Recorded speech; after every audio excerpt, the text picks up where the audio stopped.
Hello! Hello! Bienvenue dans CLD News. Je vais vous présenter les nouveautés et les retours en stock de cette semaine-ci. C'est Cédric, à la technique, c'est Laurent. Salut tout le monde, ça fait longtemps.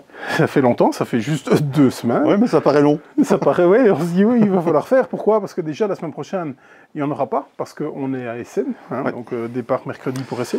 Ouais, donc, on aura du boulot. Il n'y en aura pas. Donc à mon avis, dans 2 semaines, il y aura de nouveau une table comme il y a ici. Donc on est probablement, oui. Hein. de retour de Vichy et de retour de mes courtes vacances. Je suis revenu malade, évidemment, hein, tout ce beau monde dans un espace bien confiné, donc vous m'excuserez si je tousse ou que je dois me moucher.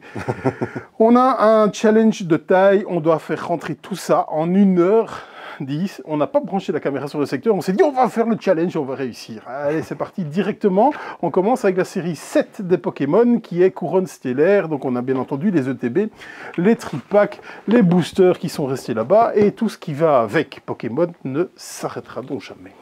Non, tant que ça rapporte. Ça va être, ça va être dans l'air du temps, donc les calendriers de l'Avent vont continuer à arriver. Donc on a d'abord eu Exit, et ici du côté de chez Loki, on a Détective Charlie qui nous amène son calendrier de l'Avent. Qu'est-ce que vous allez devoir faire dans un calendrier de l'Avent? Ouvrir une case, résoudre des énigmes, et tout ce qui va avec. On a peut-être des auteurs, Théo Rivière. Rivière, et tu as noté les faits hilar. Oui. Ok. Je n'ai rien trouvé d'autre dessus. Pourquoi pas? Alors, j'ai préparé cette vidéo cette nuit. Je vais essayer de pas tout mélanger. Ça tombe bien, moi je l'ai pas du tout préparé. Voilà, c'est très bien. Et moi qui comptais sur toi pour les gros morceaux, comme pour celui-là par exemple, c'est un Kickstarter, c'est Stacked. Qui nous a fait ça? Personne. Même sur BGG, c'est pas renseigné. Ils ont pas, voilà, soit ils n'ont pas osé, non, je pense pas.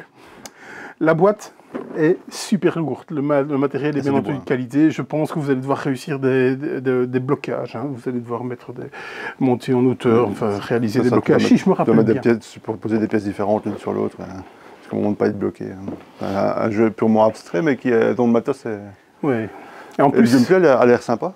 Ils ont même fait une version 2, si j'ai bien vu, une version expert ou je ne sais pas quoi. Donc ici, oui, comme c'est Kickstarter, vous aurez la version avec les stretch goals. Il n'y en avait pas énormément de mémoire. On a aussi un Kickstarter qui est arrivé. Donc j'ai oublié de prendre l'extension qui doit venir se greffer ici, plus les pièces métalliques. Les pièces métalliques, on aura en supplément à la vente. Donc si vous prenez le pledge, bien entendu, les pièces métalliques font partie du pledge, mais on aura des pièces métalliques en plus. L'extension, c'est principalement un 5e joueur. Voilà. Donc Deep Shelf, qui est-ce qui nous a fait ça, s'il te plaît? Richard Keane, c'est l'auteur de Dynagenics. Oui, qui est justement encore en cours pour une nouvelle campagne sur Kickstarter pour le moment. Moi, j'avais beaucoup aimé Dynagenics, c'est pour ça que j'étais sur Deep Shelf. Qu'est-ce que ça raconte? J'ai préféré à Dinosaur Island. Qu'est-ce que ça raconte? Qu'est-ce que ça raconte? Qu'est-ce que ça raconte? Voilà. non, j'ai lu la règle, donc je peux ok. Un peu comme c'est souvent maintenant, la Terre est au bord du gouffre, plus de ressources, etc. Donc on va chercher, avant d'abandonner la Terre, on va aller épuiser tout ce qui reste au fond des océans, puisqu'on a tout épuisé ailleurs. Oui. En gros, c'est ça. Donc c'est un jeu où on va essayer de découvrir des tuiles au fond de l'océan, les exploiter au maximum. C'est un jeu qui se joue un petit peu comme Feudum avec des cartes actions. La particularité, le petit twist du jeu, c'est qu'on joue 2 actions à notre tour, et la deuxième action qu'on va faire, donc la deuxième carte qu'on va jouer, elle sera bloquée pour le tour suivant. Donc il faut bien réfléchir à la deuxième qu'on fait parce qu'on sait qu'elle sera bloquée, tandis que la première on la récupère, on peut la refaire directement au tour suivant. Voilà. Je ne l'ai pas encore testé, j'ai juste lu la règle. À voir. Heureusement qu'on a des gros week-ends jeux prévus après SN pour tester. Oui, il va falloir jouer après. Hein. Beau monde, hein. Et les gens croient qu'on s'amuse. Hein. Incroyable. C'est toujours les cordonniers les plus mal chaussés de toute façon. Inori est là. Qui est-ce qui nous a fait ça? Théo Rivière, toujours, on en a déjà parlé. Et Mathieu Aubert. Oui, le fils de l'autre, ou le frère de l'autre. Jean-Michel à peu près. À peu près. Ouais. Qu'est-ce qu'on joue là-dedans? Donc tu te souviens qu'on l'avait testé chez Asmodee, il y a plusieurs... Je n'avais pas testé, toi tu l'avais testé. Moi j'avais testé. Moi j'avais juste regardé de loin. Ouais, donc il est assez choupinou, assez joli. C'est un jeu de placement d'ouvriers, donc et de majorité. On va devoir se placer sur une espèce d'arbre ici qui vont nous rapporter des ressources. Mais on va surtout essayer de se placer sur des cartes, sur les cartes qui ont un certain nombre d'emplacements. Et bien entendu, le majoritaire prendra la carte pour avoir des points de victoire. Et tout ce qui va avec, c'est la semaine de Monsieur Théo Rivière, qu'on salue, qui était avec nous à Jean-Blou Ludique, avec Inori d'ailleurs. À Jean-Blou Ludique, avec Inori, oui, sa compagne, parce qu'ils vont sortir pas mal de jeux enfants aussi. Hop là, Survive The Island. Qu'est-ce qui nous a fait The ça? Island. The Island, oui. Julian Cortland Smith. Qui nous avait fait The Island. Ok. Voilà. Alors, jusque-là, c'est logique. Jusque-là, c'est logique. Pourquoi? Parce que ça, c'est une remise à niveau, une refonte, mais enfin, on est toujours dans le même thème, donc voilà, c'est de The Island. Je suis assez surpris parce qu'en fin de vie, The Island, il a été foutu d'or. Il n'y a pas si longtemps que ça, d'ailleurs, en gros déstockage. C'est un méga jeu d'enfoiré. Mais vraiment, l'idée, c'est vous avez des meeples, sur ces meeples, en dessous, vous avez des valeurs. L'idée, c'est vous êtes sur une île qui est en train de se détériorer et vous devez ramener vos meeples sur la terre ferme, en lieu sûr. Donc bien entendu, coup bas, tout ce qui va avec, on va vous foutre à l'eau, on va vous envoyer des requins sur la tronche, on va renverser vos bateaux et machin. C'est interactif à souhait, c'est vraiment un jeu de pute. J'ai jamais joué à The Island. C'est vrai? Pas mal entendu. Eh bien, tu ne le joueras pas avec moi parce que moi, j'ai terminé. Justement, j'allais te le proposer. Je ne joue plus à ce genre de jeu. J'allais te le proposer. Dragon des mers, qu'est-ce qui nous a fait ça, s'il te plaît? Alors, Yannick Kahana. Oui. Simone Luciani, donc le titre qui ressort, on va dire. Oui. Pini Schechter, qu'est-ce qui nous a, et qui nous avait fait apparemment Cargo Empire. Et tu as noté barrage, mais c'est pour Luciani. C'est pour Luciani. À la direction artistique, Weberson Santiago. Weberson Santiago. C'est un jeu initié. Hein, très très graphique parce que vous allez construire des morceaux de monstres en fonction d'une forme que vous allez prendre un peu à la Tetris par exemple. C'est un pattern building. Oui, un pattern. Et donc vous ne pouvez pas être côte à côte avec votre couleur et machin. Et c'est assez rotor, c'est prise de tête tout en étant fort simpliste. On l'a joué chez notre fournisseur à la journée pro à Hachette. Moi personnellement, Luciani, je ne sais pas ce qu'il a fait là-dedans hein, parce que je ne remarque je vois pas sa patte. Il participe de plus en plus de choses. Je pense que c'est d'abord un développeur, hein, de toute façon. Donc, je pense qu'il a surtout participé à ça. Là-dessus, je pense que le jeu était plus ou moins arrivé entre ses mains en l'état et qu'il l'a peaufiné, on va dire. Mais ça fonctionne bien. Oui, ça tourne bien.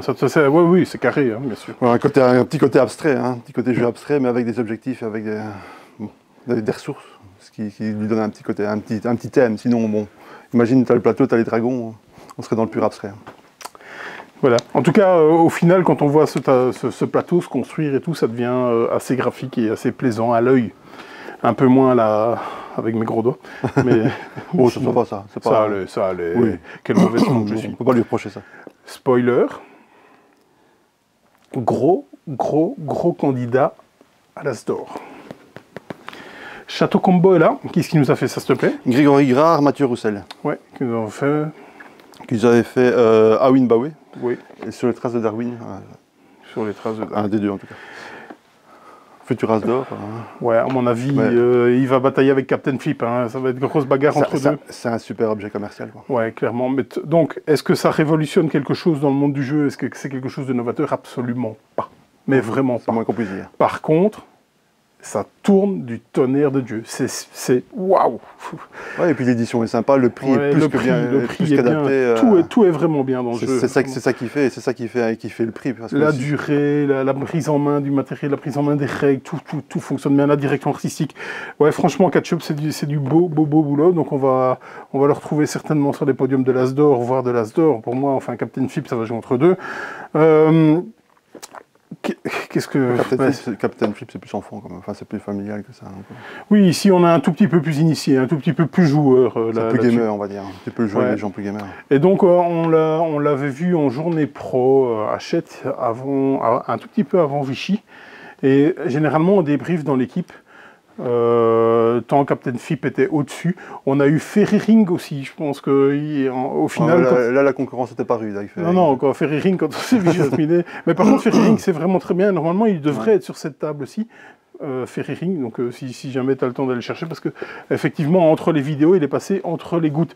Et donc, à la journée de chez Hachette, l'équipe était unanime, c'est Château Combo qui sortait vraiment du lot, mais à 10 km au-dessus, c'est top. J'évite encore de rentrer des jeux dans ma ludothèque par manque de place, par manque de temps pour le jouer. Mais Château Combo d'office, j'ai pris un exemplaire. Vous allez me voir en gros plan, bonjour. Voilà. On va en parler tout de suite. Ferry Ring, donc c'est Laurence Grenier et Fabien Tanguy qui nous a fait ça. C'était le jeu qu'on avait vu chez Asmodée, qu'on s'était dit, ouais, ok, top game. Généralement, les dernières productions de Repoprod, justement, ne nous avaient pas spécialement convaincus. Donc à chaque fois qu'on doit s'asseoir aux tables de Repoprod, on est un peu on se dit, voilà, encore ça. Et ça, c'est vraiment bien. C'est très très bien. C'est ultra familial. Et donc, ouais, mais en même temps, il y a quelque chose. Oui, il y a quelque chose. Et donc, vous allez déplacer vos fées. Vos fées vont tourner de lieu en lieu. Bien entendu, ça va passer chez vos voisins aussi. Et il va falloir leur mettre un maximum de stop pour qu'elles s'arrêtent chez vous, pour qu'à chaque fois, ça vous rapporte quelque chose à chaque fois que ça passe chez vous. Donc, ça tourne vraiment très bien, c'est super bien.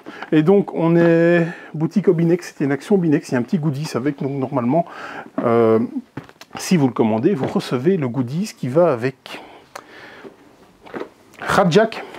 Qui est-ce qui nous a fait ça? Je regarde où tu l'as mis parce que tout est un petit peu mélangé. Mathieu Kahn et Mathieu Mercier. C'est ça. Maxime Mercier, pardon. Maxime Mercier. Mathieu Kahn, Maxime Mercier. Et donc, qu'est-ce que c'est? C'est un blackjack. Ouais. C'est un blackjack. Il y a des petits effets sur les cartes qui fait que vous allez retourner les cartes chez les autres, retourner les cartes chez vous et tout ça. Voilà. Si je vous ai pas donné envie d'y jouer, celui-là. C'est flagrant. Spots ou encore, qu'est-ce qui nous a fait ça, s'il te plaît? Alex Hague, John Perry, Justin Vickers. C'est ça. John Perry qui est connu aussi pour RLNC, si je ne m'abuse. Ouais, surtout d'ailleurs. Oui, surtout pour les RLNC. Il est dans la gamme des dés de chez Yellow, j'allais dire Matago, chez Yellow, tout comme Pina Colada Dice, tout comme Mina Dice, ce genre de choses. Et donc, je trouve ça vraiment très très bien d'avoir fait les dés sur des chiens. De souci, ça fait des dalmatiens avec les dés. Donc, des dalmatiens. Des dalmatiens.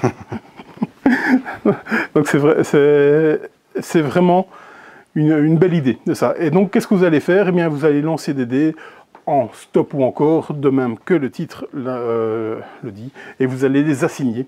Donc, on va vous demander de mettre un dé de valeur 2 sur ce chien-là, un dé de valeur 5, et quand vous avez réussi toutes ces cartes, il va falloir les valider. Alors, ou bien vous passez votre tour et vous validez ce qui est déjà à valider, ou bien vous tentez de mettre des dés sur toutes vos cartes, et alors à ce moment-là, vous ne passez pas votre tour et ça se valide automatiquement.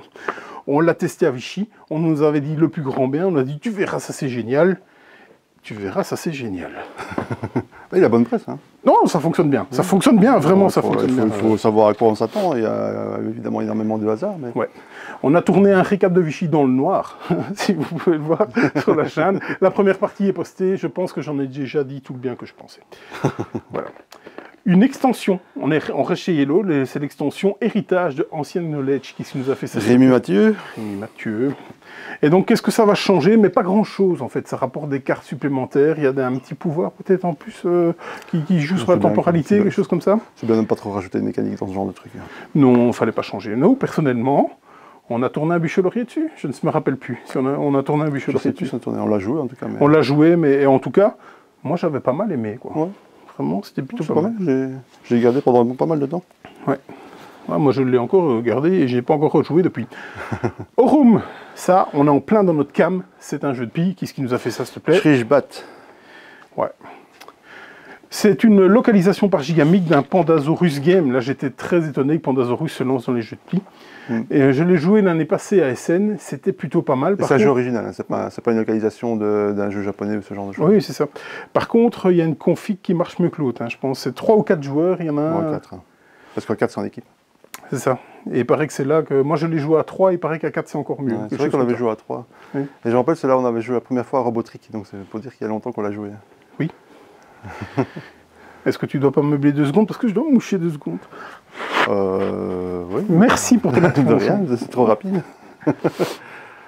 Non, il est sympa dans son genre. Oui, et donc il est dans la nouvelle gamme Bizo de chez Gigamic. On l'a pas beaucoup rejoué, mais ça a tort. Oui, on va refaire une soirée jeu de billes bientôt. Oui, il faut, parce qu'on en a trop, on ne rejoue pas suffisamment. Voilà, c'est comme pour tout. Comme pour tout, exactement. Next Move est là, avec Twi Society. Qu'est-ce qui nous a fait ça, s'il te plaît? Le couple Dunstan-Gilbert. Oui. Connu notamment pour Mandala. Oui. Moins pour Village Race. Là, par contre, pas regarder la vidéo, donc je ne sais pas si tu sens parler, mais... Non, j'avais regardé quand ça avait été annoncé, mais il y a un bon bout de temps, hein, Ouais, donc j'ai plus grand souvenir. idem. Ça valait pas mal, maintenant, ça, je pense que c'est quand même assez... C'est très léger, à mon avis. C'est familial. C'est familial, hein. Très léger. Mais on en a vraiment... Enfin, quand l'annonce avait été faite, ça avait pas mal buzzé, en tout cas. Bon, évidemment, le couple d'auteurs aide un petit peu aussi. Oui. Hein. Et l'édition, elle a l'air assez sympa, quand même. Matthew Dunstan fait généralement des bons jeux. Peu de jeux qui s'installent comme étant des long-sellers, mais généralement c'est toujours des bons jeux, ce qui fait rien de révolutionnaire non plus. Il a tendance à recycler ses mécaniques. Regardez, rien que Mandala, hein, pour moi c'est un jeu qui reste, mais bon. Après les goûts, les couleurs. Ouais. Les couleurs. Les couleurs, quelle transition. Assez impressionnant. Est-ce qu'on ne sommes pas des professionnels? Là, c'est le moins qu'on puisse dire. Ne faites pas ça chez vous, parce qu'on est des cascadeurs.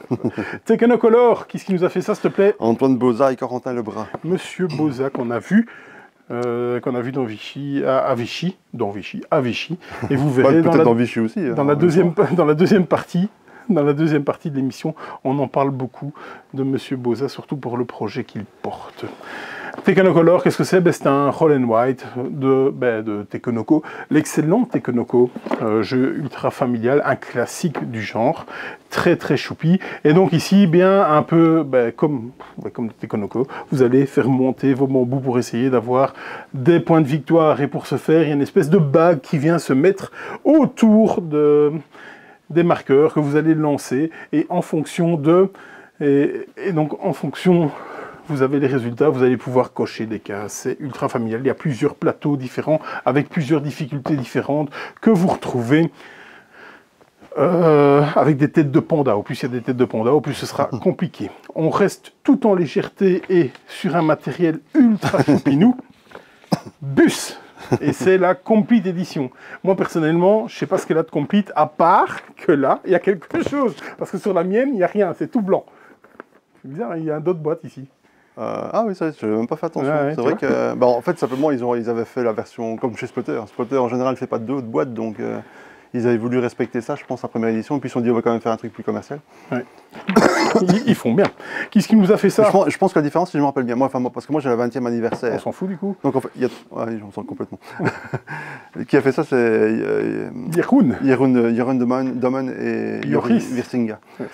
Mais moi, j'avais le 20e anniversaire, et puis il était sorti une autre version à côté, et je pense que cette version-là, n'avait pas les éléments en bois. La version anniversaire, elle, comportait les deux versions du jeu, la version originale, exactement à l'identique de la version Spotter, donc avec le vieux graphisme, etc. Et la version, donc, entre guillemets, remasterisée. Et je pense que la version qui était sortie à l'époque, je pense que c'était la version remasterisée, mais sans, je pense, les éléments, enfin, il y avait plus de carton. Tandis que dans cette version-ci, définitive, c'est la version remasterisée, avec les mêmes matériels qu'on trouvait dans la version anniversaire, si je ne m'abuse. Bref, et avec un autre boîte, rien que pour ça. Hein. Rien que pour ça, on le rachète. Ouais, ah bah oui, rien que pour ça. ça vaut absolument le prix. Bon, un des meilleurs jeux. Ouais. On en a vendu extrêmement beaucoup. On en avait pris beaucoup, on en a vendu extrêmement beaucoup. J'ai joué qu'une seule fois à Bus, j'ai adoré. Pourquoi? Je suis extrêmement Parce que ça s'est extrêmement bien passé. Est-ce que je veux le jouer? Non, je ne veux pas le rejouer. C'est un putain de jeu d'enfoiré. Donc je ne veux pas le jouer. C'est un bijou. C'est 1999 si je ne m'abuse, mais je ne pense pas qu'il y ait un jeu plus moderne que ça. Et c'est sans doute le premier placement d'ouvrier. On ne le répète jamais suffisamment, mais c'est un vrai placement d'ouvrier. Vous allez prolonger votre train sur des réseaux, tout ce que j'adore, les réseaux. Et c'était assez particulier parce que à chaque fois, dans la partie, combien de fois on n'a pas dit « Ah, ça tu peux pas parce que ça c'est ma queue, c'était la queue de mon train ou la tête de mon train », c'est incroyable. C'est vrai que cette règle-là, il faut bien la comprendre en fait. Oui. Ça c'est clair. C'est très méchant, ça peut être très punitif. Non, c'est très interactif. Ah oui. C'est comme tous les spotters, quoi. Il déroge pas la règle, simplement. À part qu'il est plus simple que la plupart des autres spotters, des gros spotters, en fait. Plus simple à prendre en main, quand même. Bref. C'est marqué dessus, c'est la 3e extension. C'est Orléans, la mort noire, pas la peste noire. C'est vrai que c'est la mort noire. Donc, qu'est-ce qui nous a fait ça? C'est toujours le même, je ne retrouve son nom. Rainer Stockhausen. Ouais, Stockhausen, c'est ça. Voilà, qu'est-ce que vous allez avoir là-dedans? Mais j'ai lu un peu le pitch hier soir. Moi, j'adore Orléans. Franchement, j'adore. Depuis que j'ai Invasion, je ne joue plus qu'à Orléans en coopératif. Et donc, ça change pas mal le gameplay. Hein. Vraiment, vous allez mettre des meeples noirs. Pour tous ceux qui ont les meeples en bois, ils l'ont. C'est une extension pour le coop ou pour le compétitif? Pour le compétitif.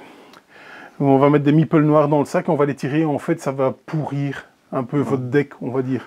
Et donc, en plus, les effets, parce qu'il y a à chaque manche, vous avez un effet qui soit positif ou négatif. Là, ça va les renforcer méchamment. Vous avez une espèce aussi de médecin qui va essayer justement de virer toute cette peste. Donc, ça va devenir un peu plus compliqué. Je sais pas, en lisant le pitch, alors que je suis un gros fan d'Orléans, je sais pas si j'ai envie de la tester, celle-là. Tu vois, je pense qu'Orléans n'a pas besoin de ça. Mais... Non, mais enfin, voilà. Donc, si vous avez envie... Ah, Domino? Non. Ouais, ah ouais, voilà. En tout cas, là, on est parti pour toute la table. Si vous avez envie de mettre un peu plus de piquant dans Orléans, moi, justement, je préférais un peu moins de piquant parce que je joue en coop. Et justement, la cathédrale d'Orléans, c'est un stand-alone, qui est un stand-alone, qui n'est pas une extension, et donc c'est un jeu coopératif pour toute la famille. Donc c'est un Orléans coopératif. Et donc là, on tombe en complexité. C'est du 8+, c'est du familial, et c'est à peu près tout. Il y a une cathédrale, il y a une énorme cathédrale qui est à construire. Qui est déjà construite, je pense. Je pense pas qu'elle a à construire. Jean-Michel à peu près sort de là. Et voilà. Donc, Orléans pour la famille, c'est coop. Là, moi, je suis chaud pour le tester, vraiment. Mais j'aime tellement Orléans que je sais pas à quel moment ça pourrait plus me plaire qu'autre chose, quoi. D'ailleurs, oui, je rebondis sur Orléans. Demain, ce samedi, on organise l'Interclub, qui est un tournoi un peu privé, on va dire. C'est une vingtaine de clubs qui s'affrontent dans une arène ludique mortelle, où vous en sortez en sang. C'est une grosse école des fans, mais clairement. Et donc, on a beaucoup de défections dans les clubs. Et donc, il y a pas mal de tables à venir combler cette année-ci. Donc, si jamais vous êtes du côté de Woluwe, en Belgique, demain, ça commence à 13 h, eh bien, venez combler des tables. Hein. Il y a des trous sur les tables, par exemple, d'Orléans, de Nucléum, de Concordia, du Château Blanc, de Seven Wonders Duel, je pense. Il y a une liste comme ça, où les clubs font face à des grosses défections cette année-ci. Et donc, c'est toujours plus cool quand les tables sont en full ring, plutôt qu'il y a un trou, ne fût-ce que pour la parité des points, parce que à la fin, chaque club a X points et aura des lots, mais bon... Voilà, ce sont les clubs qui sont déjà engagés comme ça. C'est toujours très très fun, c'est la 6e ou la 7e édition qu'on le fait. Il y a une dotation pour les clubs qui est exceptionnelle cette année-ci. J'y croyais absolument pas, vu la période juste entre SN et Vichy. Il restait 2 minutes à caser et on l'a fait. Donc voilà. C'est vrai que c'est un drôle de timing quand même. Les élections obligent. Botolimp, le diable dans la bouteille, qui nous a fait ça, s'il te plaît? Gunther Cornet, évidemment. Oui. Vieux jeu, hein, nouvelle réédition. Un jeu d'une version par équipe, si j'ai bien compris.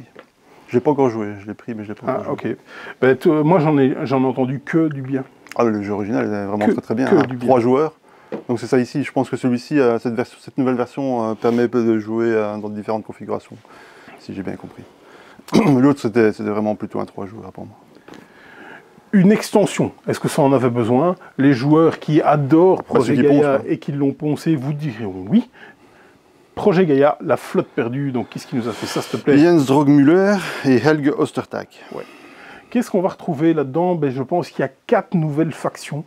Et il y a des nouvelles actions, des nouvelles planètes, des nouveaux secteurs. Ouais, je travaille de mémoire, c'est incroyable, c'est noté dessus. Donc voilà. Moi, Terra Mystica, j'aime pas. Projet Gaïa, j'aime énormément. J'avais beaucoup aimé. C'est marrant de ne pas aimer l'un et d'aimer l'autre. C'est marrant de ne pas aimer l'un et d'aimer l'autre. J'ai eu une très mauvaise expérience à Terra Mystica, j'ai pété un câble terrible, peut-être trop tôt dans ma carrière de joueur. C'est arrivé, j'ai eu une faction qui était très compliquée à jouer, avec il fallait vraiment beaucoup de métier pour le faire. Des fois, ça se joue à ça, tout simplement. Et donc, Projet Gaïa, j'ai vraiment adoré. Je n'y joue pas assez, Projet Gaïa, parce que c'est vraiment un excellent jeu. C'est vrai que moi, c'est des jeux depuis Terra Mystica et Gaïa Project n'a pas vraiment changé ça. C'est des jeux qui... Je reconnais les qualités, hein, je comprends pourquoi ils sont vénérés, je comprends, mais moi ça me passe au-dessus de la tête. En fait, moi c'est du travail. Pourtant, Age of Innovation... je l'ai gardé pour dire d'en avoir un, parce que en fait, ce que je préfère dans la partie, c'est le draft du début. Le reste, après, m'intéresse moins, en fait. Les goûts, bah oui, mais les goûts et les couleurs, ouais. ça ne se discute pas. Après, je reconnais et je comprends, encore une fois, pourquoi il peut. Mais moi, je passe à côté. Et surtout, c'est un jeu qu'il faut poncer. Et toi comme moi, Oui, on n'est pas des ponceurs de jeu, on préfère la nouveauté. Le deuxième opus de mon puzzle aventure. Cette fois-ci, on est en terre ocre. Qui est-ce qui nous a fait ça, s'il te plaît? T'as tout mélangé, je n'en sais absolument rien. Antonin Bocara et Romaric Galloni. J'aurais dû faire cette vidéo tout seul. Je te demande de combler, tu ne combles pas. Non. Incroyable. Juste là pour dire. Et donc, qu'est-ce qu'on va voir? Donc, on est plus sur un jeu solo hein, là-dessus, clairement. Et donc, c'est pour un jeu plus pour les enfants aussi. Et donc, on va retourner des pièces de puzzle qui vont nous faire une petite action et tout. Jamais testé. On a dit le plus grand bien. Il paraît que ça fonctionne du tonnerre de Dieu, mon puzzle aventure. Quoi, vraiment. Jamais entendu parler. Mettez-le en commentaire de tout le bien que vous pensez, de tous ceux qui l'ont joué. J'aurais peut-être dû demander à Arnaud, par exemple, parce que je pense qu'Arnaud l'a joué avec sa fille et il m'en avait dit le plus grand bien, il me semble. Okay. Qu'on salue Arnaud. Nous avons Aube. Cédric Chaboussi. Cédric Chaboussi, qui est de mémoire un des anciens patrons, je sais pas quoi, Ah bon, je sais pas. Moi, je le connais surtout pour Shaman, parce que Shaman, c'est un jeu de pli. Jean-Michel à peu près. C'est un jeu de pli que j'adore, mais à part ça. Et donc, il s'est fait connaître avec Lewis and Clark. Oui, voilà. C'est une. Je me demande si c'est pas un des patrons de Ludonote ou un truc comme ça. Okay. Ça va. Mettez-le en commentaire. Allez-y. On va pousser pour les commentaires. YouTube aime beaucoup les commentaires. Mettez des commentaires. Nous deviendrons des youtubeurs à un moment donné. Donc c'est une extension pour Lueur, si vous avez reconnu la patte graphique. C'est pas le manquer. Excusez-moi. Tout à fait particulier. Bien entendu, il y a du Vincent Dutray là-dedans au niveau. Donc, qu'est-ce qu'on va faire là-dedans? Moi, j'ai plus de souvenirs de Lueur. Je pense avoir joué. Je n'ai pas joué. À sa sortie. C'était visuellement très impactant parce que vous aviez des dés de couleurs qui ressortaient très fort de ce plateau noir et blanc.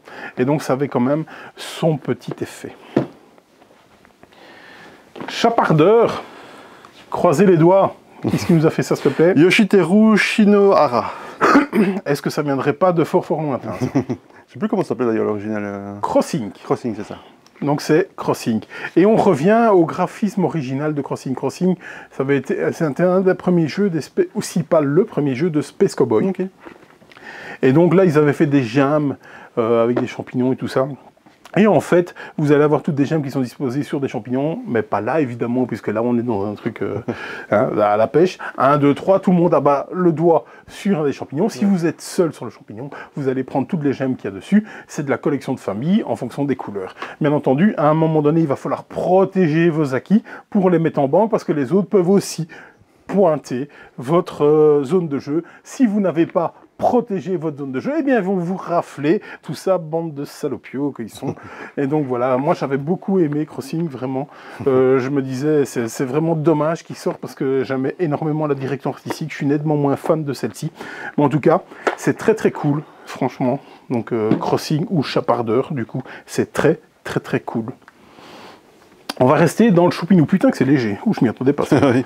C'est Boop qui nous a fait ça. Scott Brady. Scott Brady. Et donc, on est chez Lucky Duck Games. Et vous allez jouer dans un lit. Dans un lit. Pourquoi? Parce que dans un lit, vous allez avoir des chats et des chatons.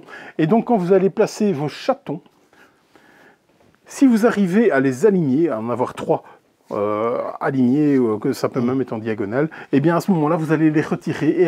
Et puis, vous pourrez mettre des chats. Et le but du jeu est d'aligner 3 de vos chats. Mais, quand vous alignez, en fait, vous allez déplacer tout ce qui est adjacent. Et donc, ça va un peu déplacer. Attention, il faudra faire attention à ne pas aligner les 3 chatons ou chats de votre adversaire. Sachant que les chatons ne savent pas déplacer les chats.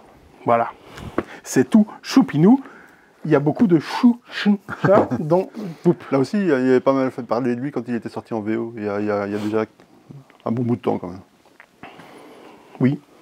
Et donc, vous jouez dans la boîte, à mon avis. Hein. Oui, c'est ça. Tout à fait. Ouais, c'est Boop. C'était Boop.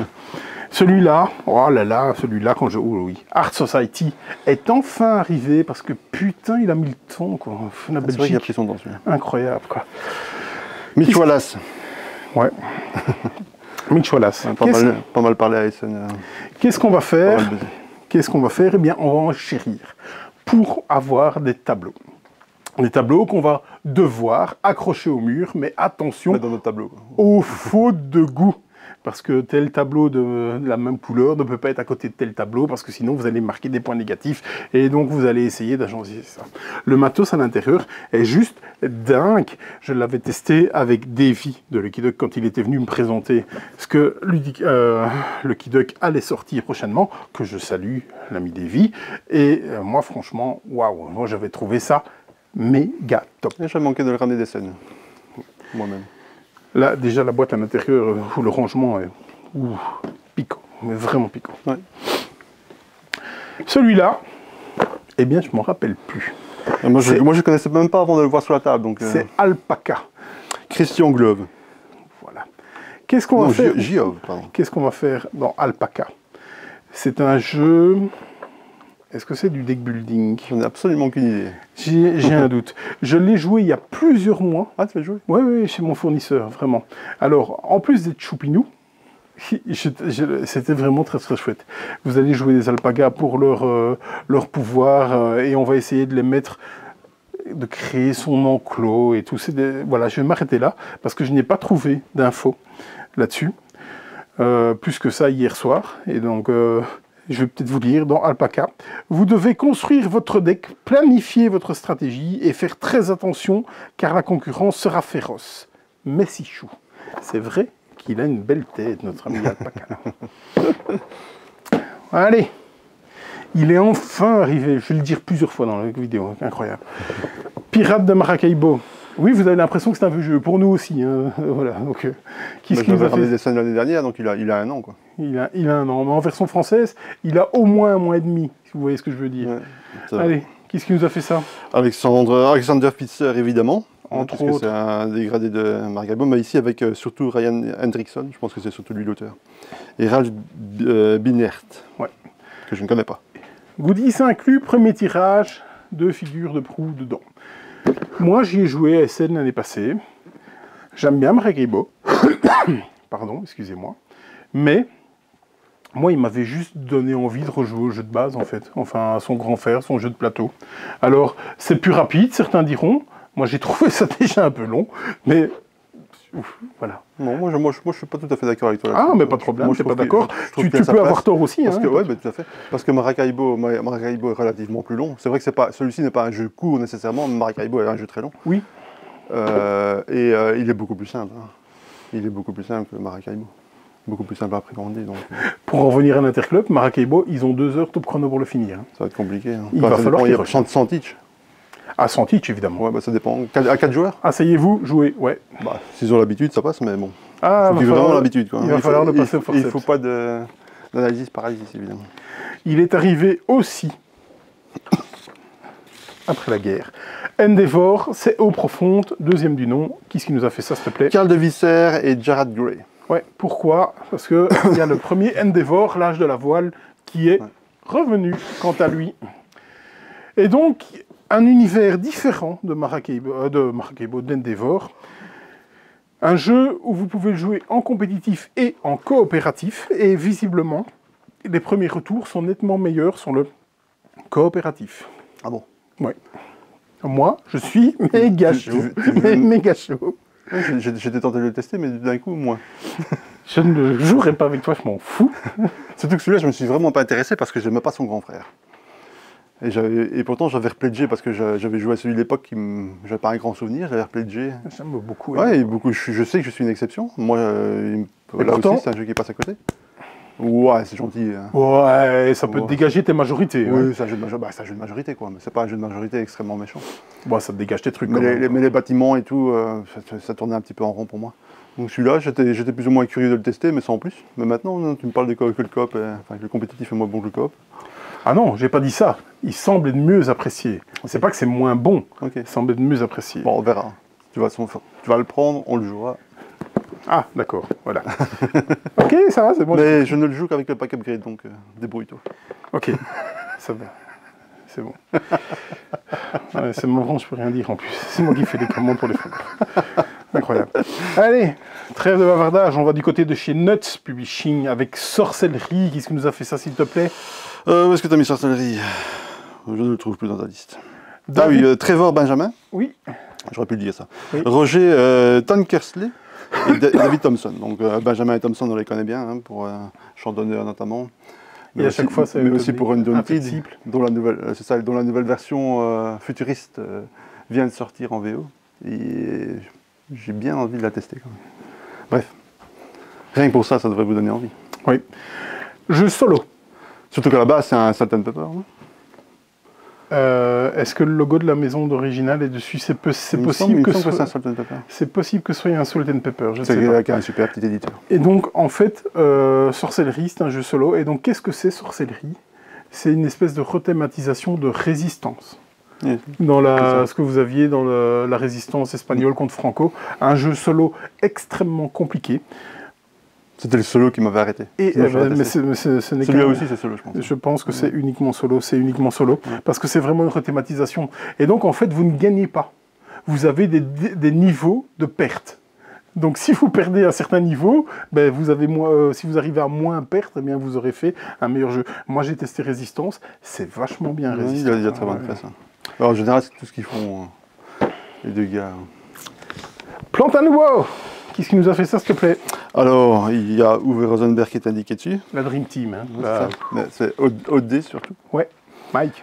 Ouais, c'est ça, et Michael Keller. Ouais, donc une des parties des auteurs de La Granja. Bon, sur les auteurs, hein. Je ne suis pas sûr que Uwe Rosenberg ait vraiment eu... Je sais pas. Là-dedans, dans celui-là? Je pense que c'est d'abord un jeu de oui, je pense du duo et que Rosenberg est arrivé. On va pas en parler. Mais je me rappelle, c'était indiqué à la fin.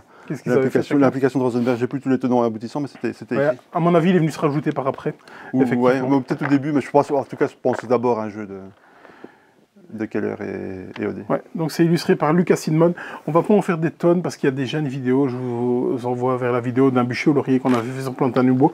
Et les avis étaient bons. Moi j'avais bien aimé ma partie, tu avais apprécié la tienne, très dire que c'était un jeu exceptionnel. Bon, voilà, mais exactement. Moi j'ai beaucoup aimé et j'ai très très envie d'y retourner. D'ailleurs, il est toujours chez moi, c'est pour dire. Donc, ouais, il a quitté ma collection.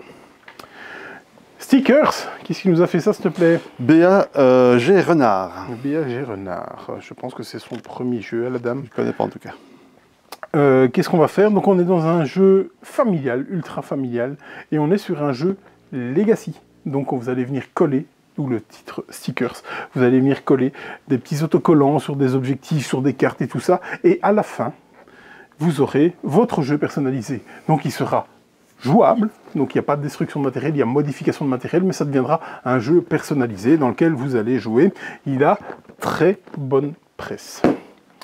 Rédac Chef, là franchement, moi, ça c'est celui-là, il m'avait tapé dans l'œil, mais quelque chose de phénoménal. Qui nous a fait ça? Fit to print, je pense en anglais. Ouais, c'est Fit to print. Peter McPherson. Ouais, mais surtout... Les petites bourgades. Des petites bourgades, mais surtout illustré par Monsieur Yann O'Toole. Et qu'est-ce que vous allez faire? Dans Rédac Chef, vous allez faire vos unes à chaque fois. Et donc, pour faire vos unes, vous allez avoir plein de tuiles qui sont retournées. Et un petit peu à l'instar de ces jeux de pioche, donc Fast-Fouille par exemple, vous allez prendre des articles, vous décidez de les conserver ou pas, que vous allez mettre sur votre table de travail. Ensuite, vous allez devoir les agencer. Tout ce temps-là, ce sera bien entendu timé, parce que tout le monde joue en même temps, vous aurez 3, 4 ou 5 minutes, je crois, pour le faire. Ça dépend de votre niveau de complexité et de difficulté. Et donc vous allez devoir agencer tout ce beau monde, il va y avoir de la pub, il va falloir faire attention aux humeurs, les humeurs positives, les humeurs négatives, et tout ce qui va avec, pour marquer un grand nombre de points de victoire. Moi franchement, Fit to Print, il me tapait dans l'œil, c'était un Kickstarter à la base aussi, il n'y a pas eu moyen qu'on y aille dessus, et donc celui-là, il est arrivé en français par Lucky the Game. Il n'est pas sur ta feuille parce qu'on a oublié, c'est la colline au feu follet.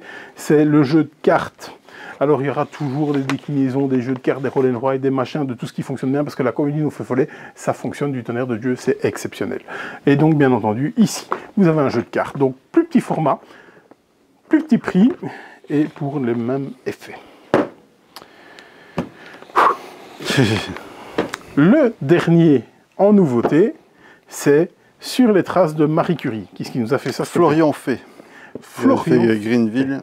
Il a travaillé sur Satan Unlock, si je lis bien. C'est le deuxième opus, parce que c'est pas une suite, ça n'a rien à voir. Non, pas sur les traces de Darwin. Donc il est un peu plus gamer, donc là on est dans un niveau initié, alors que sur les traces de Darwin on était sur un niveau famille.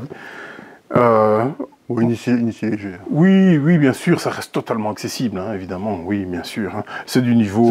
C'est un cran au-dessus. Ah oui, On va dire ça. vous tirez du rail, un truc comme ça, un petit peu au-dessus, enfin voilà. Un petit peu, parce qu'il y a une certaine gestion de ressources. Oui, oui. Et donc vous allez avoir toutes les époques marquantes de la vie de Marie Curie, et donc à chaque fois ça va avancer, et donc il va falloir anticiper certaines choses, parce qu'on va vous demander de payer certaines choses, d'avoir certains bonus. Vous allez devoir essayer de faire monter toute une série de choses pour marquer des points. C'est de la collection de famille aussi, avec des cartes qui vont valoir un certain nombre de points de victoire et tout ça. Moi, j'ai vraiment beaucoup aimé. C'est waouh. Mais sur les traces de Darwin, j'étais déjà méga client aussi. Hein, donc, sur les traces de Marie Curie, ça aussi, on l'avait testé chez Hachette dernièrement. Et il venait, on avait dû rentrer une feuille avec nos trois bangers hein, qu'on avait dit. Et donc, bien entendu, il y avait Château Combo. Il y avait sur les traces de Marie Curie. Et on a mis Once Upon a Draft, qui doit arriver, qui normalement devrait déjà être là d'ailleurs. Ça va pas tarder. Allez, les retours en stock. Donc, je vous ai déjà parlé d'Endeavor. On a Dracula versus Van Helsing, ce 2 joueurs coopératifs. Ouais, celui-là, qui a beaucoup fait parler de lui lors de sa sortie à Essen chez Mandou. Ouais, jeu de pie. Le line-up de Mandou l'année dernière était assez... Ah oui, colossal. Hein. Wow, foutu. Let's Go to Japan est revenu aussi en stock. Je pense qu'il y a une VF qui arrive dans quelques mois. C'est logique. Hein. Et surtout, Ayla et l'éclat de la montagne est revenu. C'était pour un premier tirage, je crois que c'est leur 3e tirage déjà, tellement ça fonctionne du tonnerre. Ayla et l'éclat de la montagne. Est-ce qu'on est en dessous de l'heure? Oui, largement. Oh, mais j'ai... Bah, on est à 41 minutes, si je ne me trompe. Mais enfin, incroyable. Voilà, on va pouvoir vous parler pendant une demi-heure sans rien dire. Bon, allez, l'équipe va à Essen la semaine prochaine.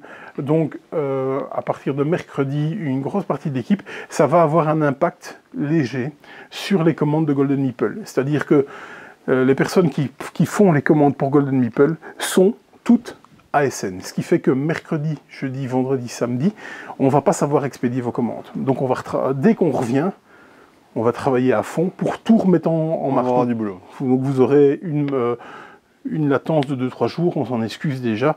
Il n'y a pas eu moyen de faire autrement comme ça cette année-ci. Voilà. C'est pour revenir avec plus de choses en même temps, c'est pour la bonne cause. Oui, c'est ça. Et donc je pense que nous, on revient des scènes généralement vers samedi, quelque chose comme ça. Et je pense que je vais revenir ici justement pour liquider toutes les commandes le samedi ou le dimanche, pour liquider toutes les commandes, pour se remettre directement d'à flot, pour ne pas rattaquer le mardi avec, ça va être compliqué. Avec une énorme charge de commandes à faire, surtout qu'on va ramener plein de jeux. On va là-bas avec un target bien défini cette année-ci, donc on va ramener quelques jeux. Donc par exemple, on va ramener Flat Taiwan, on va ramener Rezafa, ce genre de choses. Mais on va vraiment pour chercher les marchés sur lesquels on travaille depuis plusieurs mois. Et donc on va prendre des contacts aussi. Hein, parce que je ne suis pas sûr, comme souvent avec notamment les Asiatiques, qu'on puisse ramener énormément de chez eux, même si on a quelques bons contacts. Oui. Mais c'est surtout développer notre réseautage. Notre réseau, voilà, c'est ça, pour pouvoir justement commander par la suite et récupérer des choses qu'on ne peut normalement pas avoir. Donc voilà, ce sera vraiment notre target. Si on s'est ramené, bien entendu, on va ramener. Bien sûr. Oui, évidemment. Il n'y a pas de raison qu'on ne ramène pas. Ça, comptez sur nous. Oui. Et sur moi notamment. Oui, c'est ça. C'est ça. Donc il m'a déjà dit que ça allait me coûter cher. Oui. Voilà. Bon, on est pas mal alors du coup. Bah t'as encore les précos, si tu veux. Ah oui, je pensais qu'on avait fini. Moi j'étais là, je prends mon temps et tout. Bah, moi je dis ça, c'est comme tu veux. Hein. Allez, vas-y. Donc tu as déjà parlé des retours. Par contre les précos, Abyss Profundis. Oui, un petit booster qui va changer, qui va mettre un seigneur supplémentaire, qui est un peu plus interactif, qui va aller piquer des lieux aux autres et tout. C'est marrant, après autant de temps. Hein. Après autant de temps, oui, mais enfin, voilà, moi ça me permettra de rejouer à Abyss, qui est le jeu de madame, qui elle me fout des tannées à chaque fois que je joue avec elle, c'est incroyable. Elle est imbattable à ce jeu, donc Abyss, moi j'aime beaucoup Abyss, c'est vraiment très chouette. Bombusters, Isashi Hayashi. Bombusters, Isashi Hayashi, coopératif, jeu d'ambiance. Réimplémentation de Bomb Squad. Parfois, un petit effet leader, un Guy. c'est souvent dans les coop. Lone Wolves. Oui, ça c'est pour toi, ça. Ça va, oui. Donc, jeu de pli à 2, réimplémentation de Four Clans Conflict, qui était pas mal demandé. Et ça, on va voir des boîtes à Essen. Ouais. Et il y en a déjà beaucoup de précommandés, hein. Faites gaffe. Hein. Non, mais ça, justement, on doit peut-être en discuter parce qu'on a encore. Ok. Si on veut augmenter un petit peu, c'est encore possible, je pense. Allez, ok, on va regarder ça. Alors, Black Forest, de notre ami Rosenberg, Oui, chez Feuerland. petite chez ASN, et franchement, je suis client, hein. J'adore la route du verre, j'aime Agricola et tout, mais j'ai l'impression qu'il a secoué les 2 boîtes, et puis que c'est tombé, et ça nous a fait un jeu. J'ai super peur de Black Forest. J'ai très envie d'y aller, mais j'ai super peur parce que, ne pensant pas mes jeux, j'ai l'impression que ça va être un jeu où il va falloir s'investir. Pourtant, ça paraît il y a beaucoup de choses, mais ça paraît du lourd quand même. Non, mais énormément de bâtiments différents, avec énormément d'effets différents et ce genre de choses. Ouais. En tout cas, il est beau. Oui. Pour une fois, pour du Rosenberg, on peut dire qu'il est beau. C'est pas toujours. Et la couve est magnifique. Flatiron, on a déjà mentionné rapidement. Hein. Tu l'as joué à Vichy. Oui, j'ai joué à Vichy, c'est très bien, Flatiron. Un jeu de Liam Dice, hein, le couple d'auteurs de la Cathédrale Rouge et Château-Blanc. Et White Castle, Château-Blanc. Oui, par contre, il est déjà en rupture sur les précos. On va essayer d'avoir des boîtes supplémentaires. C'est pas encore garanti, mais on ira chez Ludonova pour essayer d'avoir des boîtes supplémentaires. Ouais. C'est pas mal, hein, c'est vraiment bien. Ouais. Ouais, je pense pas qu'ils aient fait un mauvais jeu, ce couple. C'est peut-être Flowers qui était en dessous. Je n'ai pas joué, donc, mais je connais personne de confiance qui l'ont joué. Il y aura une version française de Flatiron, hein, mais pas tout de suite. C'est pas pour tout de suite. On en est sur la traduction. Elle était à Vichy. Elle était sur le stand d'Asmodée. Généralement, les jeux de ces duos d'auteurs tombent chez Yellow. Ok, ça ne veut rien dire. Hein, donc, il y a Mainnefer aussi, ça n'était pas là. Le plus gros jeu de l'auteur de B2B. Mais qui est par contre en préco chez nous aussi. Oui, qu'on ramène des scènes, non? Il me semble. Oui, ça me semble bien. En même temps, c'est le même éditeur que Flatiron, c'est pour ça. Ok, ça va. C'est pour ça que je disais ça. Avec Chandigarh, du coup. Avec Chandigarh. Que tu n'as pas aimé. Je ne suis pas plus surpris que ça. Maintenant, il joue très bien. Et je ne suis pas d'accord avec le chaotique, par contre. Ah non, mais non, tellement pas. Non. Mais non, bien sûr que non. Tu joues, tu essaies de faire ton pattern, il y a les autres qui jouent, qui repassent au même endroit, ils te foutent plein de maisons différentes et tout, mais c'est absolument pas chaotique. Pas ton pattern, une fois que ton truc est placé, il est placé et on ne sait pas le détruire. Non. Mais on peut ruiner ton pattern. Bah non. Mais si. Bah non. Bah si. Allez. On ne peut pas modifier les bâtiments, il n'y a rien qui permet de déplacer les bâtiments.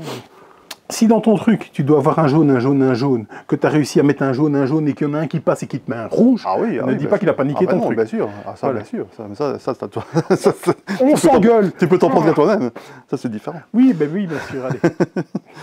Allez, Kickstarter, Cult. Ouais, vas-y, parle.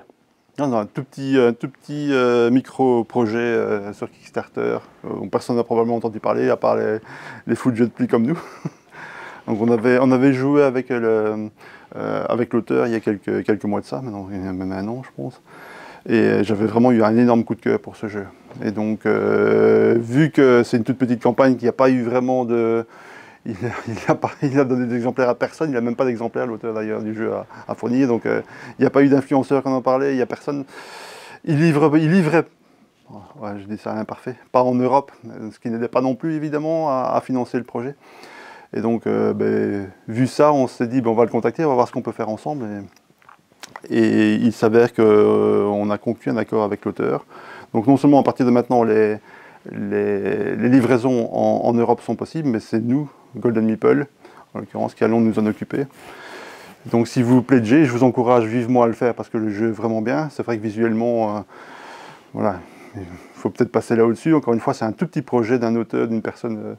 comme vous et moi, donc, qui n'a pas nécessairement énormément de moyens, donc il faut prendre ça en compte.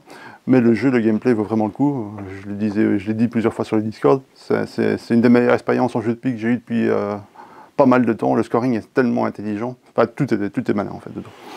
Ouais. Bref, si vous avez l'occasion, jetez un petit coup d'œil, pledgez si vous pouvez vous le permettre, non seulement pour aider le projet, mais aussi parce que vous verrez que vous aurez un jeu de prix qui ne fera pas tâche du tout dans votre collection, que du contraire. Donc, allez-y. Donc il ne reste que 16 jours avant la fin de la campagne. Donc on s'y prend un peu tard, hein, parce qu'évidemment on n'a pas eu le temps nous-mêmes de trop en parler, à part sur notre Discord auprès de notre communauté. On est en train de faire fabriquer des protos.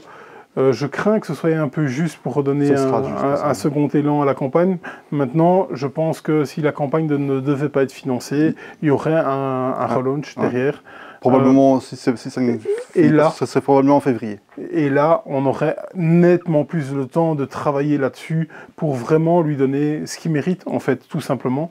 Et donc, on est en train de faire fabriquer des protos qu'on va faire jouer plein de gens, hein, pour vraiment Et dire. pour donner à l'une ou l'autre personne qui peut en parler. Et donc, là, Golden Meeple passe un step là-dedans, parce que c'est quelque chose qu'on n'avait jamais fait, s'impliquer autant dans quelque chose. Donc c'est pour dire que c'est pas une petite opportunité qu'on a eue, on s'est dit, ah ça y est, on va rentrer là-dedans. On est rentré là-dedans parce qu'on y croit très très fort. C'est ça, les intérêts commerciaux sont pas prioritaires. Ah non, du tout. On est bien d'accord. Sachez-le, c'est pas là-dessus qu'on va gagner des 1000 et des 100, clairement. On aura plus de boulot probablement que ce que ça va rapporter. Mais voilà, vu le coup de cœur, je pense que le projet le mérite. Voilà. Juste un petit coup d'œil. Donc Cult, ça s'écrit CVLT, ça se prononce CVLT, Cult. oui. CVLT sur Kickstarter actuellement, et je pense encore une dizaine de jours. Si vous pouvez, et si ça pouvait être financé, ce serait parfait. Sinon, soyez quand même là pour le reboot quand il sera là, si jamais ça ne finançait pas cette fois-ci, malheureusement. Ouais, c'est ça. Donc, si le seuil de financement, l'auteur a dit qu'il ne produirait pas, mais qu'il ferait certainement un relaunch derrière. Ouais, février, j'ai discuté, apparemment ce serait février. Oui, oui. Probablement pas avoir le temps d'avoir le temps de se retourner. Et nous aussi, du coup. Parce qu'on resterait partenaire sur la nouvelle campagne, oui, évidemment. bien sûr. Si pas donc on aurait une exclusivité européenne, si j'ai bien compris. Oui, tout à fait, exclusivité européenne, et c'est nous qui allons... Et distribution du Kickstarter. Ouais. Exactement. Encore un peu plus de boulot et dire que je t'avais engagé pour que j'ai moins de boulot. Non, justement pour en ramener. Ah ouais, mais pour moi, en avoir moins. Raté. Raté. Allez, on est pas mal. On a radoté. Je pense que là, on a fait un peu le tour. Hein. Ouais. Il y a encore pas mal de choses en préco pour SN qui sont encore disponibles. Donc, oui. Juste un petit coup d'œil. Hein. Je parlais de Mannefer. Flat Iron, là, je pense que c'est, comme tu disais, c'est out. Ouais. Mais il y a Rezafa, il y a... Qu'est-ce qu'on a mis encore en ligne? Les deux Pythagoras, notamment le Asian Tigers, Asian Tigers et Stevens. La semaine prochaine, à mon avis. Stevens, qui devrait peut-être même encore aujourd'hui. Hein, peut-être encore aujourd'hui. C'est vraiment si jamais vous le commandez, ce sera là rapidement, avec évidemment le fait si on part mercredi. Donc, mais si ça arrive encore début de la semaine prochaine, ce sera encore envoyé probablement. On expédie jusqu'à mardi soir. C'est ça. Donc, et après, on réexpédiera. On recommencera à expédier mardi matin, du coup. Asian Tigers, quand même des auteurs de Madeira, de Panamax et de Nippon, hein, rien que ça. C'est ce que j'avais encore la discussion hier. Dans le genre auteur de jeux experts qui s'impose, et je ne vois pas beaucoup d'autres personnes qui ont une carte de visite telle que celle-là. Hein. Ces trois gros jeux. Effectivement. Il y a Stanza, évidemment, qui est largement un cran en dessous, mais enfin, ça ne se voulait pas non plus concurrencer ces trois-là. Mais dans leur genre Nippon, Panamax et Madeira. Voilà. On parle toujours des sushis et autres. Je pense que là, on est à un autre niveau quand même. Bref. Allez. On va ouvrir le magasin, on va remettre tout ça en place, on va ouvrir le magasin. Si on se voit à SN, eh bien, arrêtez-nous, saluez-nous, même si on a un agenda de fou, avec des rendez-vous de tous les côtés. Ce sera toujours un plaisir de vous parler. C'est sûr, ça va être chaud. Hein. J'ai discuté avec les Incredibles, ils m'ont mis ils m'ont mis un défi de dire, parce que Alex et Jean en cravate veut 100 000 abonnés, les Incredibles sont sur Enchéri 300 000 abonnés, ils m'ont dit, t'es pas capable d'avoir 500 000 abonnés, eh bien on compte sur vous, abonnez-vous, on va faire les youtubeurs prochainement, voilà. Allez, on est bien, à bientôt. À bientôt. Salut. Ciao.